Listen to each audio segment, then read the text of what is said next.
All right, welcome back, Truth Seeker. It is Wednesday, July 5th, 2023. The United States of America is officially 247 years old.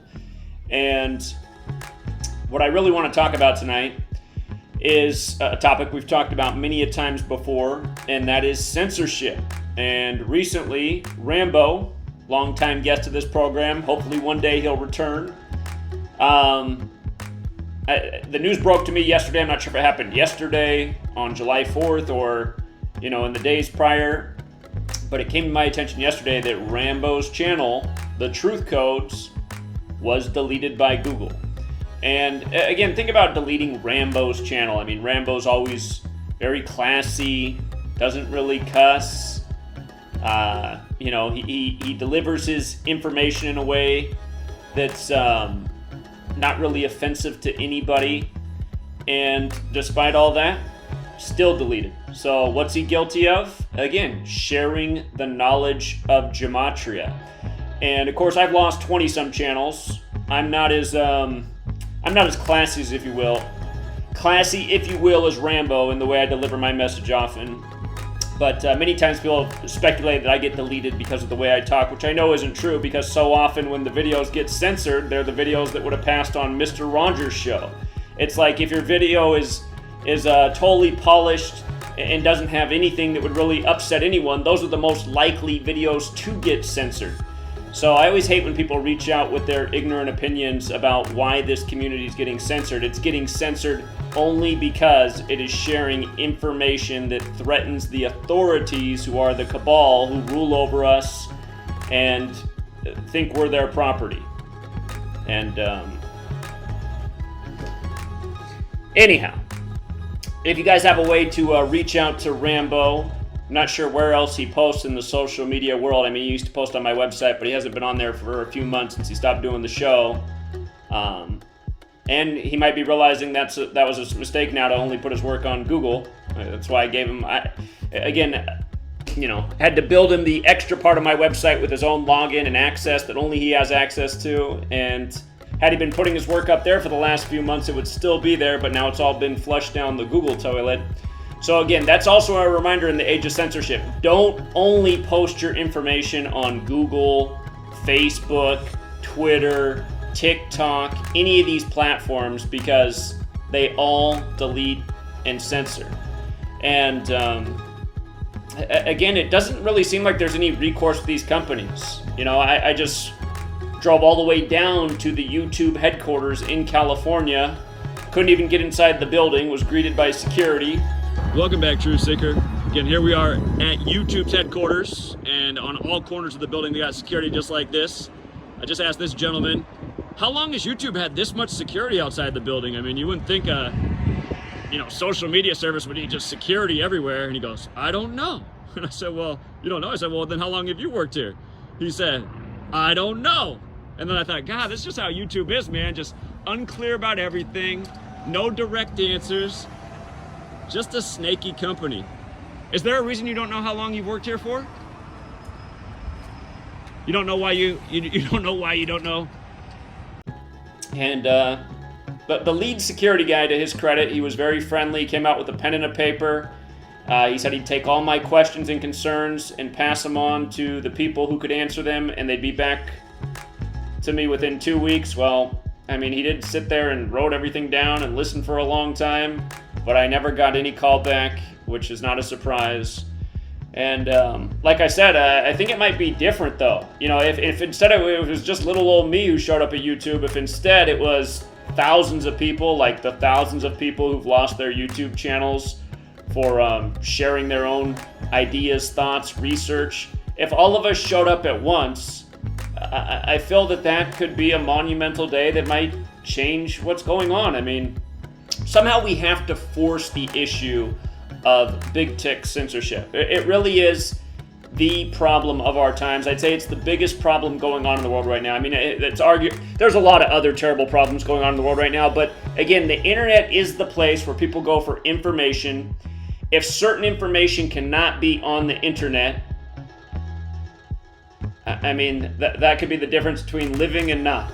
And I think you guys know where I'm going with what's been going on the last 3 years. Some people got the message and learned a few things from people like yours truly, whereas other people didn't get those messages, maybe because they weren't looking for them as hard, because they had no chance of showing up in their algorithm, etc., etc. So, anyhow,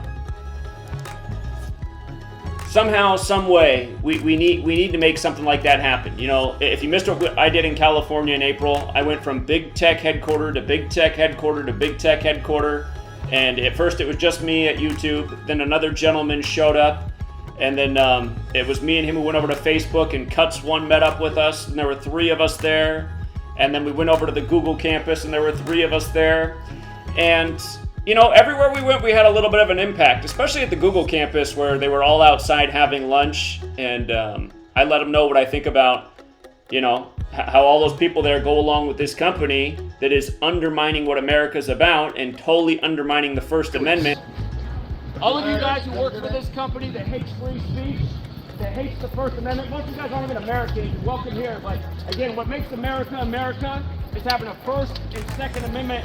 And this fucking company hates the First and Second Amendment. And a lot of you guys march with tyranny. I know response. Yeah. He raises his fist for Elliot. Look at me. He likes it. Yeah, you're excited about the censorship. He likes it. Yeah. You know, looking at some of their faces, I think some of them really got what I was saying and understood why I was there in outrage. But then there was literally some turds out there eating lunch who were like, yeah, we are doing that. And they were like cheering it on. And it just like, that's why there needs to be a mob right here. So this guy who's cheering on, undermining the First Amendment, it can be his last day on this earth. And it really should have been his last day on this earth. And for people who don't get that, again, you just don't get anything, I would say. The people in this world that are applauding the undermining of the First and Second Amendment, they don't need to be breathing. These people are what's wrong with the earth. Officer, I have a question for you about Antifa. Why are city police in Portland and Seattle not doing more of a crackdown on Antifa? I've never seen a group of teenagers just be able to hang out and vandalize and harass people and police just roll by, and I just never seen it in my lifetime. So what is it as a police officer? Why do you guys stand down to Antifa? Why don't you ask a higher ups? Well, I appreciate that response, actually. I almost wonder if at the police station, if the police chief is telling you guys that, hey, the city council's telling us to leave Antifa alone. Why? Yeah. You guys, I've seen you guys speak on camera before. Hey, why don't you go speak to your city government and ask them that question? That's not a question that we can give you an answer to. You know, again, I'll always remind people, you can believe in your bullshit religion with all these fake teachings that don't really mean anything and don't resonate with the world, or you can actually just think about the way Creator made us. Again, there's a reason Creator made us killable, if you will. It's not that hard to kill a human being, and there's a reason for that. We're not made out of titanium and steel like some action figure in a Hollywood movie. You know, there's things that can pierce our skin. We can easily be trampled. Our skulls can be crushed. And these things are gruesome, but at the same time, there's some people who really have it coming, and it really needs to happen to them because the tyranny that they're waging on this world is ruining it for everyone, especially every little child growing up in this world. And sadly, the children growing up in this world, they're going to grow up to be like those other goons at the Google campus because that's all they've learned their whole life, is that it's good to go against the First Amendment. It's good to just worship authority and Pfizer and CNN and, you know, these puppet politicians, and it's bad to question in any of these things. That's what everyone's learning right now that's growing up in this age, this ultra-Orwellian age. And again, censorship. You know, some of these little youngsters, they might be getting an alternative message on the web if it wasn't for all the censorship. So anyhow, if you know anybody whose channel's been deleted, you know, encourage that person to make another channel. It could be a YouTube channel, it could be a blog, it could be a Twitter profile, a Facebook profile. Encourage that person not to quit. You know, RPM Trey, shout out to RPM Trey, does a great job pounding pavement, gets out there, has a hugging AR owner, totally undermines what the tyrants are trying to do. And, you know, he got deleted and censored once upon a time, and he got discouraged, and he stopped doing what he was doing but then he found his inspiration again, and now he's back out there and he's at it day after day, and the world needs that. And you know, this truth community, 10 years ago when I first started, before I was even on there was more people doing truth content on YouTube before I was even on the platform. And a lot of those people, what happened is they kept getting their channel deleted 1, 2, 3 times and they were done, you know, and that was the mistake. They should have just kept coming back. So anyway, anybody out there who used to do content and gave up because you got sick of the censorship, I'm urging you to come back. I'm urging you to keep on posting. They want us to quit. They want us to give up, and it's just not going to happen, you know? Because then we lose, and we should refuse to lose.